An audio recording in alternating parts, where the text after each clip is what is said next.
Hi மக்களே, வணக்கம். எல்லோரும் நல்லா இருக்கீங்களா? ஸோ நம்ம நெக்ஸ்ட் வீக், அதாவது செப்டம்பர் 2nd வீக்கான கேம் எப்படி இருக்குன்னு பார்க்க போகிறோம் ஸ்டாக் மார்க்கெட்டில்.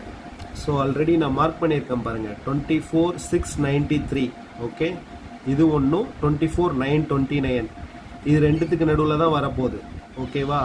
ஸோ அது எப்படி நம்ம கண்டுபிடிக்கிறோன்னா, 1 month சார்ட்டை நம்ம எடுத்துட்டு நம்ம என்னென்ன ஐலோ வந்திருக்குன்னு செக் பண்ணிவிட்டு இந்த ரெண்டு சப்போர்ட்ஸை நம்ம கண்டுபிடிக்கிறோம். ஸோ 24,693 கீழே வந்தால் அவ்வளோதானா? அப்படி கிடையாது. எல்லா டவுனையும் நம்ம இணைக்கிறப்ப நம்மளுக்கு எது கிடைக்குதோ அதான் 24,693. ஓகே, அதே மாதிரி டாப் ஐ வந்திருக்க 1 month 24,929. இது ரெண்டு முக்கியமான பார்ட்டு. ஸோ நீங்கள் நல்லாவே அதை தெரிஞ்சுக்கணும்.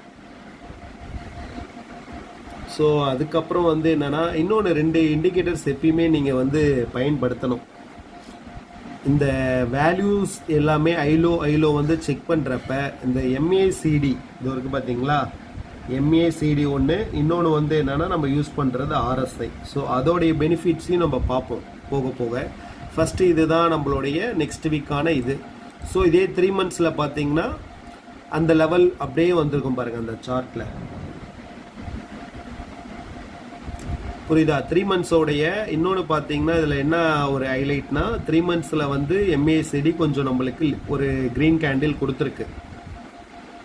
RSI பார்த்தீங்கன்னா 49 இருக்குது. அதே 1 year பொறுத்த வரைக்கும் பார்த்தீங்கன்னா இப்போ தான் லைட்டாக ஸ்டார்ட் ஆகுது க்ரீன் கேண்டில். ஸோ எப்பயுமே நியூஸ் வரப்போ எப்படின்னா மார்க்கெட் அதுக்கு ரெசிஸ்டன்ஸோ சப்போர்ட்டோ எதுவுமே ஒர்க் அவுட் ஆகாது மக்களே. ஏன், என்ன ரீசன்னா எப்படின்னு கேட்கலாம் நீங்கள். இல்லையே, ரெசிஸ்டன்ஸ் இத்தனை இருக்குது. ஒருத்தர் நல்ல ஒரு கேள்வி கேட்டிருந்தாரு. அன்னைக்கு நியூஸ் வந்தது, ஆனால் அது கரெக்டாக அந்த உங்களுடைய சப்போர்ட்டில் அடிச்சுட்டு மேலே ஏறிட்டே அப்படின்னு சொன்னாப்புல. நான் சொன்னேன், நெகட்டிவ் நியூஸாக இருந்தால் அது 600 points கூட கீழே விழும். அதே பாசிட்டிவ் நியூஸாக இருந்தால் அதுக்கு ரெசிஸ்டன்ஸே தேவையில்லை, அது 1000 points மேலே ஏறும். ஓகேவா? இதுதான் ரெண்டுத்துக்குள்ள difference. Market has it own mind. அது எப்பயுமே நான் எல்லாருக்கும் சொல்கிறது அதுதான். ஸோ பேனிக் ஆகாதீங்க. பொசிஷன்ஸ் எடுத்தாலும் கண்டிப்பாக இந்த 24,693 வந்தால் வெயிட் பண்ணி கன்சாலிடேட் ஆகுதான்னு பாருங்கள். Consolidated means it will go above.